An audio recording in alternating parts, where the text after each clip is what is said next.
Hi whole അസ്സലാമു അലൈക്കും. അപ്പോൾ തന്നെ പതിവ് പോലെ രാവിലെ എഴുന്നേറ്റ് നിസ്കാരവും ഓത്തുമൊക്കെ കഴിഞ്ഞതാ പുറത്തൊക്കെ ഒന്ന് ഇറങ്ങി വാതിലൊക്കെ തുറന്ന് പുറത്തൊക്കെ ഒന്ന് നോക്കി. പിന്നെ ഞാൻ നേരെ കിച്ചണിലോട്ടേക്ക് പോവും. ഏകദേശം ഒരു 6 മണിയാകുമ്പോഴത്തേക്കാട്ടോ ഞാൻ കിച്ചണിലോട്ടേക്ക് പോവാറ്. ഞാൻ രാവിലെ 4:30 മണിക്ക് എഴുന്നേൽക്കും. അത് കഴിഞ്ഞിട്ട് 6 മണി കിച്ചണിലോട്ടേക്ക് വരാറ്. അപ്പം രാത്രി അരിഞ്ഞു വെച്ച വെജിറ്റബിൾസൊക്കെ ഉണ്ടെങ്കിൽ അതൊക്കെ എടുത്ത് പുറത്ത് വയ്ക്കലാണ് കേട്ടോ ആദ്യം ചെയ്യാറ്. പിന്നെ അതിൻ്റെ ഇടയിൽ മോൾക്ക് മദ്രസയുണ്ട്. അപ്പം അതുകൊണ്ട് അവളെ എഴുന്നേൽപ്പിച്ച് അവളങ്ങ് ഫ്രഷ് ആവാൻ വേണ്ടി പോയി. പിന്നീട് ഞാൻ വന്ന് കിച്ചണിലെ വാതിലൊക്കെ ഒന്ന് തുറക്കും. എന്നിട്ട് കിച്ചണ് പുറത്ത് കുറച്ച് സമയം ഞാനിങ്ങനെ നടക്കും. ഏകദേശം 6 മണിയൊക്കെ കഴിഞ്ഞിട്ടുണ്ട്. ഇപ്പോൾ നല്ല തണുപ്പായതുകൊണ്ട് നല്ല രസമാട്ടോ പുറത്ത് നടക്കാൻ വേണ്ടിയിട്ട്. പിന്നെ ഞാൻ നേരെ അകത്തോട്ടേക്ക് പോയിട്ട് ഞാൻ എപ്പോഴും ഓത്ത് വയ്ക്കും കേട്ടോ. രാവിലെ ഓത്ത് വെച്ചിട്ടാണ് എൻ്റെ ഒരു ദിവസം എപ്പോഴും തുടങ്ങാറ്. അപ്പം ഞാനിതാ ഓത്തൊക്കെ വെച്ച് അത് കഴിഞ്ഞിട്ടാണ് ഞാൻ പിന്നെ കിച്ചണിലോട്ടേക്ക് ഫുഡ് ഉണ്ടാക്കാൻ പോവാറ്. അപ്പോൾ ആദ്യം ഞാൻ ചായ വയ്ക്കുക. അപ്പം മോള് മദ്രസയിൽ പോകുമ്പം ചായ ഒടിച്ചിട്ടാണ് പോവാറ്. അപ്പോൾ അത് ചായയൊക്കെ വെച്ചിട്ട് അപ്പോൾ അവൾക്ക് ആദ്യം ഞാൻ ചായ കൊടുത്തു. ബാക്കിയുള്ള ചായ ഞാനിതാ ഒഴിച്ചു വെച്ചു. അങ്ങനെ ഏകദേശം ഒരു 6:30 മണിയാകുമ്പോഴത്തേക്കാട്ടോ അവൾക്ക് മദ്രസ തുടങ്ങാറ്. അങ്ങനെ ഇതാ അവൾ പോയതിന് ശേഷം ഞാൻ വീണ്ടും കിച്ചണിലോട്ടേക്ക് വന്നു. അപ്പോൾ മക്കൾക്ക് സ്കൂളുള്ളത് കൊണ്ട് തന്നെ ഇന്ന് ഉച്ചത്തേക്കുള്ള ലഞ്ച് വേണം. അപ്പോൾ ഇതാ സാമ്പാർ ആണ്. അപ്പോൾ കഷ്ണങ്ങളൊക്കെ രാത്രി തന്നെ ഞാൻ അരിഞ്ഞ് വെച്ചിട്ടുള്ളത് കൊണ്ട് തന്നെ പിന്നെ പെട്ടെന്ന് വേവാൻ വെച്ചാൽ മതിയല്ലോ. അങ്ങനെ അത് വേവാൻ വെച്ചു. പിന്നെ ഇതാ കോവയ്ക്ക ഉണ്ടായിരുന്നു, അതും അരിഞ്ഞ് വെച്ചിട്ടുണ്ടായിരുന്നു. അപ്പോൾ അതും ഞാൻ പെട്ടെന്ന് തന്നെ റെഡിയാക്കാൻ വേണ്ടി തുടങ്ങി. അപ്പോൾ നമ്മൾ ഇന്ന് മക്കൾ സ്കൂളിൽ പോകുന്നുണ്ടെങ്കിൽ എന്താണ് നാളെ കൊടുത്തു വിടുന്നതെന്ന് ഇങ്ങനെ ആലോചിച്ചിട്ട് അതൊക്കെ ഒന്ന് സെറ്റ് ചെയ്ത് രാത്രി കിടന്നാൽ രാവിലെ ഭയങ്കര എളുപ്പമായിട്ടോ നമുക്ക് പണികളൊക്കെ നല്ല സമാധാനത്തിൽ ഉറങ്ങാനും പറ്റും. അപ്പോൾ ഞാൻ എപ്പോഴും അങ്ങനെയാട്ടോ, എന്താണ് കൊടുത്തു വിടുന്നത് ആലോചിച്ചിട്ട് അത് ചെയ്യാറാട്ടോ പതിവ്. അപ്പോൾ രാവിലെ ബ്രേക്ക്ഫാസ്റ്റിന് ഇഡലി ആയിരുന്നു. അപ്പോൾ സാമ്പാറാണെങ്കിൽ മക്കൾക്ക് ഇഡലി ഭയങ്കര ഇഷ്ടമാണ്, അതുകൊണ്ടാട്ടോ ഇഡലി ഉണ്ടാക്കിയത്.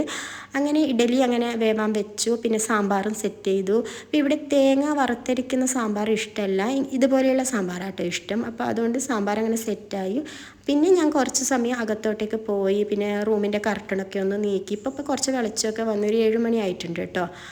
അങ്ങനെ ഇതാ കുറച്ചൊരു 10 മിനിറ്റ് ഞാൻ അവിടെ ഇരിക്കും. അത് കഴിഞ്ഞിട്ട് പിന്നെ ഞാൻ എന്ത് ചെയ്യും, വീണ്ടും അടുക്കളയിലോട്ടേക്ക് തന്നെ വരും കേട്ടോ. പിന്നെ തുണികളൊക്കെ ഒന്ന് വാഷിലിടും. അങ്ങനെ തുണികളൊക്കെ വാഷിലിട്ടു. പിന്നെ ഞാൻ ഈ മക്കൾ പോകുന്നതിൻ്റെ ഇടയിൽ തന്നെ തുണികളൊക്കെ ഒന്ന് വാഷ് ചെയ്യും കേട്ടോ. അതിനുശേഷം ഞാൻ പിന്നെ മക്കൾക്കുള്ള വെള്ളമൊക്കെ ഒഴിച്ച് വെച്ചു. പിന്നെ അവരുടെ ലഞ്ച് അങ്ങ് സെറ്റ് ചെയ്യാൻ വേണ്ടി പോയി. അപ്പോൾ ഇന്ന് ചോറും പിന്നെ കോവയ്ക്ക കറിയും പിന്നെ മുട്ട പൊരിച്ചതും സാമ്പാറും ഒക്കെയാണ്.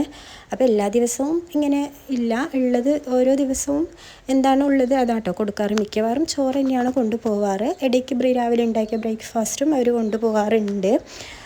അപ്പം മുട്ട പൊരിച്ചത് അവർക്ക് തീരെ ഇഷ്ടമല്ല കേട്ടോ സ്കൂളിലോട്ടേക്ക് കൊണ്ടുപോകുന്നത്. പിന്നെ ഞാനിങ്ങനെ വെച്ച് കൊടുക്കുന്നതാണ്, കഴിച്ചിട്ട് വരും, അതുകൊണ്ടാട്ടോ വെച്ച് കൊടുക്കുന്നത്.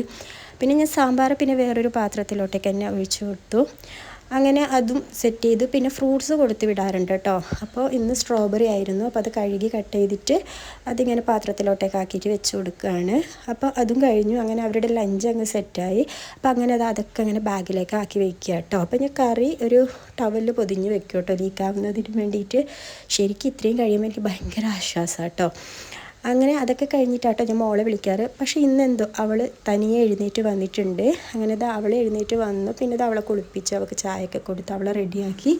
അപ്പോൾ 9 മണിയാകുമ്പോഴത്തേക്കും അവരുടെ ഓട്ടോ വന്നു കേട്ടോ. അങ്ങനെ അവർ പോവുകയാണ്. അപ്പോൾ ഞാൻ അവരെ ഓട്ടോൻ്റെ അടുത്ത് വരെ കൊണ്ടുവിടാറുണ്ട്. അപ്പോൾ എനിക്ക് ടാറ്റയൊക്കെ തന്ന് മക്കളങ്ങ് പോയി. അതിന് ശേഷം ഞാനിതാ ചായ കുടിക്കുകയാണ്. ഇഡലിയും സാമ്പാറും ചായയൊക്കെയാണ്. അങ്ങനെ ചായയൊക്കെ കുടിച്ച് കുറച്ച് സമയം അവിടെ ഇരിക്കും. പിന്നെ ഞാൻ മെല്ലെ പുറത്തോട്ടേക്ക് ഇറങ്ങും കേട്ടോ. ഇത് നമ്മുടെ അനാറിൻ്റെ പൂവാട്ടോ. അത് ഇങ്ങനെ വിരിഞ്ഞ് നിൽക്കുമ്പോൾ നല്ല രസമാട്ടോ കാണാൻ വേണ്ടിയിട്ട്. അങ്ങനെ അതിനൊക്കെ കുറച്ച് വെള്ളമൊക്കെ കൊടുത്തു. പിന്നെ ബോഗൺവില്ലയൊക്കെ ഇപ്പോൾ സീസൺ ആയതുകൊണ്ട് നല്ലോണം പൂക്കുന്നുണ്ട്. അങ്ങനെ അതൊക്കെ ഒന്ന് നോക്കി അതിനെയൊക്കെ ഒന്ന് തലോടി ശരിക്കും പുറത്തിങ്ങനെ അതിൻ്റെ അടുത്തൊക്കെ ഇങ്ങനെ നിൽക്കുമ്പോൾ മനസ്സിന് നല്ല റിലാക്സ് ആണ് കേട്ടോ. പിന്നെ നമ്മുടെ പണികളൊക്കെ കഴിഞ്ഞിട്ടുണ്ട്. രാവിലത്തെ ബ്രേക്ക്ഫാസ്റ്റും ലഞ്ചും ഒക്കെ ആയല്ലോ. പിന്നെ അങ്ങനെ പ്രത്യേകിച്ച് പണികളൊന്നുമില്ല. പിന്നെ രാവിലെ എഴുന്നേൽക്കുന്നതുകൊണ്ട് തന്നെ പണികളൊക്കെ എനിക്ക് നേരത്തെ തന്നെ കഴിയാറുണ്ട്. അപ്പോൾ ഇത്രയാണ് എൻ്റെ രാവിലത്തെ ഒരു വ്ളോഗ് എന്ന് പറയുന്നത്.